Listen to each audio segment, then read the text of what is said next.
نقطہ محمد کا، ہر ایک پارہ محمد کا، کلام پاک کی صورت میں ہے جلوہ محمد کا۔ وہ پتھر پھینکنے والے، وہ کوڑا ڈالنے والے، سبھی بدلے مگر بدلا نہیں رستہ محمد کا۔ وہ پتھر پھینکنے والے، وہ کوڑا ڈالنے والے، سبھی بدلے مگر بدلا نہیں رستہ محمد کا۔ حضرت حسان بن ثابت انصاری رضی اللہ تعالیٰ المولا کی سنت پاک کو عمل کر کے طلباء کرام اپنے ذہن و دماغ کو معطر کر رہے ہیں۔ نبی کی نعت کی شاعری بہت بڑی ہوتی ہے، آپ کو پتہ ہونا چاہیے۔ اگر آپ علماء کرام کی جماعت سے قریب ہیں تو یہ ہمارا ملک ہندوستان ہے۔ اس ہندوستان میں ایک ضلع ہے اعظم گڑھ مئو، وہاں کے بہت غریب شاعر گزرے ہیں جن کا نام مستر اعظمی ہے۔ مستر اعظمی اتنے غریب تھے مگر شاعری بہت اچھی ہوتی تھی۔ مستر اعظمی اتنے غریب تھے کہ مدینہ شریف نہیں جا سکے۔ ایک قافلہ جا رہا تھا مدینہ شریف، مستر اعظمی نے اس قافلے کو دیکھ لیا، اتنا روئے کہ قافلے میں سے ایک شخص نے کہا مستر اعظمی اگر حکومت مجھے اجازت دیتی تو تمہیں میں اپنی جگہ مدینہ بھیج دیتا۔ یہ نبی کی نعت کے صدقے میں عشق مجھے اتنا ملا تھا۔ مستر اعظمی نے کہا میری قسمت میں مدینہ نہیں ہے، تو اس شخص نے کہا مستر اعظمی آپ مدینہ جا نہیں سکتے ہیں، مگر اگر آپ کی دل کی خواہش کوئی ہو تو بتاؤ، میں مدینے والے آقا کی بارگاہ میں عرض کر دوں گا۔ تو مستر اعظمی نے کہا تھا قافلے والے جا رہے ہو تو جاؤ، میرے نبی کی بارگاہ میں میرا سلام کہنا اور میرے نبی سے کہنا کہ اعظم گڑھ مئو سے مستر اعظمی نام کا ایک شخص آپ کے دربار میں آنا چاہتا ہے اور وہاں آ کے مرنا چاہتا ہے۔ اور انہوں نے ایک شعر کہا تھا اس درمیان، اگر آپ کی اجازت ہو تو میں وہ شعر پڑھوں۔ ہے اجازت؟ ہے۔ اگر آپ مدینہ شریف کا عشق دیکھنا چاہتے ہیں، نبی کی نعت کا صدقہ دیکھنا چاہتے ہیں، مستر اعظمی نے ایک شعر لکھا تھا اسی درمیان، یہ بھی ہے کوئی جینے میں جینا میرے رسول، دیکھو نا جب تلک کے مدینہ میرے رسول۔ اگر آپ کے دل کی آواز ہے تو سبحان اللہ بولیے گا۔ یہ بھی ہے کوئی جینے میں جینا میرے رسول، دیکھو نا جب تلک کے مدینہ میرے رسول، اور اشکوں کی روشنائی سے روئے حیات پر کب تک لکھوں مدینہ مدینہ میرے رسول۔ اشکوں کی روشنائی سے روئے حیات پر، اشکوں کی روشنائی سے روئے حیات پر کب تک لکھوں مدینہ مدینہ میرے رسول۔ مدینہ شریف کا نام جب آئے تو قسم خدا کی اگر آپ مسلمان ہیں، آپ کے دل میں مدینے والے آقا کا پیار ہے تو آپ کو تڑپ جانا چاہیے۔ اگر اجازت دیجئے تو ایک شعر اور پڑھتا ہوں مدینے والے آقا کے نام پر، ذرا سا ہاتھوں کو اٹھا کر کہہ دیں یا رسول اللہ۔ پروردگار عالم کی بارگاہ میں دعا ہے مولا جن لوگوں نے ہاتھوں کو اٹھایا ہے ان کو اسی سال مدینہ دکھا دے، اور جنہوں نے نہیں اٹھایا ہے ان کو 5 سال بعد مدینہ دکھا دے۔ اب دیکھیے گا ایک موقع دیتا ہوں آپ کو، ابھی بھی ہمارا تھوڑا سا معاملہ ایک دم نیا ہے، تھوڑا سا ملاقات ہونے دیجئے، پھر میں آپ کو بتاؤں گا نظامت کیسے ہوتی ہے۔ وہ شعر سن لیں، وہ نبی کی نعت کی برکتیں ہوتی ہیں۔ ایک شاعر نے کہا در رسول پہ ہم نے بڑے بڑے دیکھے، غلام بنتے ہیں کیسے کھڑے کھڑے دیکھے، ہمیں عجب ہے عشق جو بیمار اٹھ نہیں سکتے، وہ چاہتے ہیں مدینہ پڑے پڑے دیکھے۔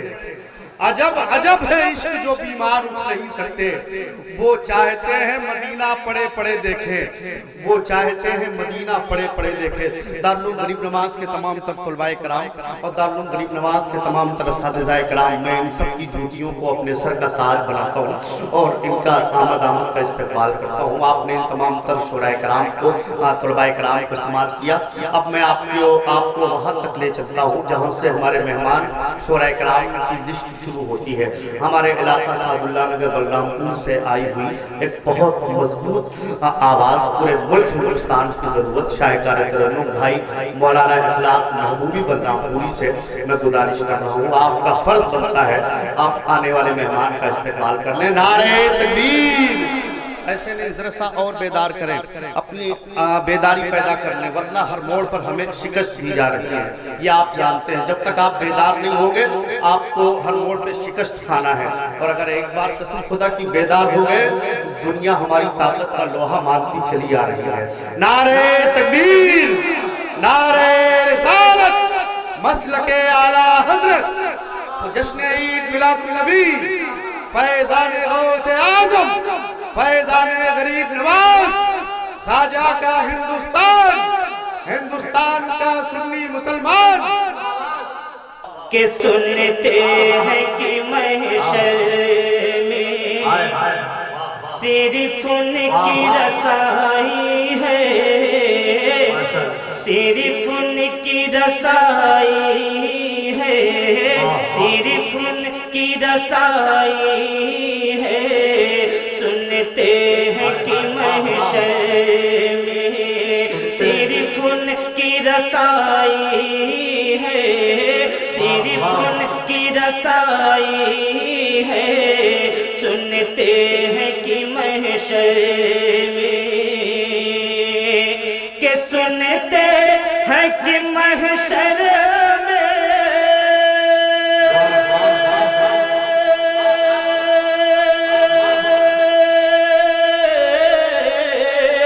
ہاں صرف ان کی رسائی ہے، صرف ان کی رسائی ہے، ارے گر ان کی رسائی ہے، لو جب تو بنائی ہے، گر ان کی رسائی، نعرہ رسالت، مسلک اعلیٰ حضرت فیضان غوث اعظم کلام اعلیٰ حضرت، کہ گر ان کی رسائی ہے، لو جب تو بنائی ہے، گر ان کی رسائی ہے۔ اور یہ شعر تمامی علماء اہل سنت کے دعاؤں کے سارے ملاحظہ فرما لیں، محبتوں کے ساتھ بول دیں سبحان اللہ۔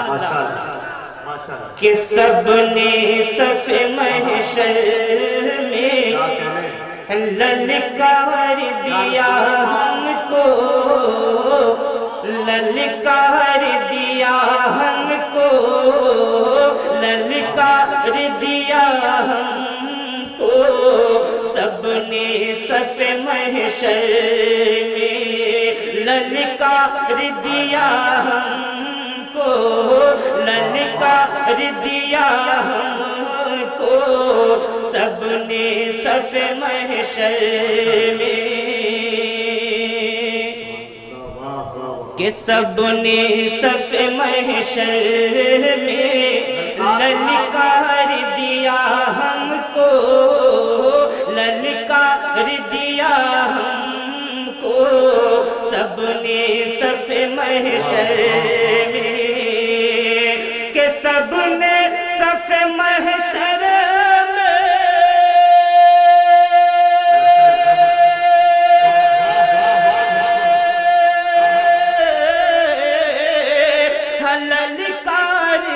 دیا ہم کو، للکار دیا ہم کو، اے بے کسوں کے آقا اب تیری دہائی ہے، اے بے کسوں کے زندہ باد، زندہ باد، زندہ باد، زندہ باد، زندہ باد، زندہ باد، اللہ ماشاءاللہ، واہ واہ، کہ سب نے صف محشر میں للکار دیا ہم کو، للکار دیا ہم کو، سب نے صف محشر میں، کہ سب نے صف محشر میں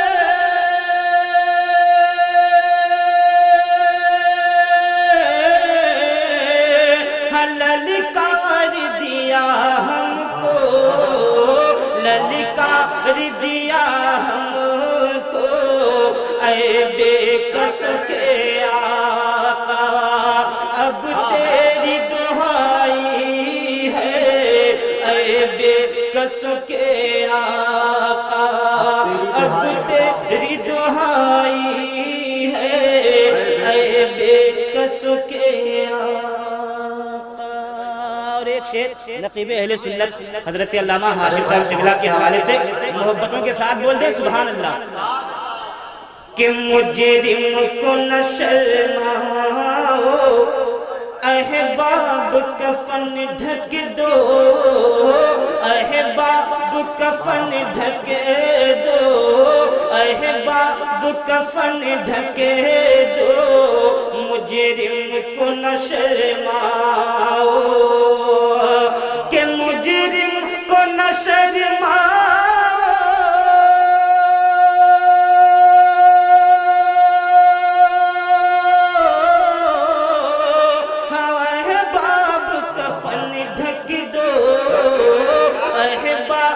کفن ڈھک دو، کہ منہ دیکھ کے کیا ہوگا، پردے میں بھلائی ہے، منہ دیکھ کے کیا ہوگا، پردے میں بھلائی ہے، منہ دیکھ کے کیا ہوگا، پردے میں بھلائی ہے،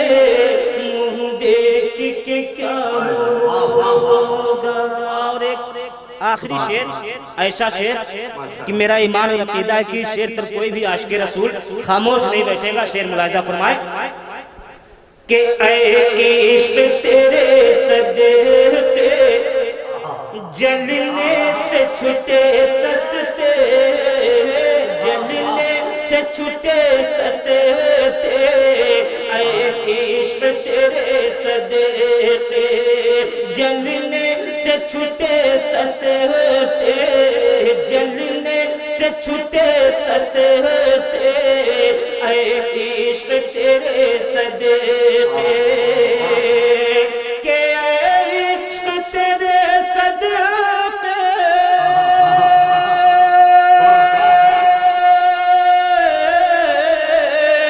جلنے سے چھٹے سستے، جلنے سے چھٹے سستے، کہ جو آگ بجھا دے گے وہ آگ لگائی ہے، جو آگ بجھا دے گے وہ آگ لگائی ہے، منہ دیکھ کے کیا ہوگا، پردے میں بھلائی ہے، جو آگ بجھا دے۔ مقطع آپ تک پہنچا رہا ہوں، ملاحظہ فرما لے کہ مطلع میں کیا شک تھا، واللہ رضا، واللہ واللہ رضا، واللہ مطلع میں کیا شک تھا، واللہ رضا، واللہ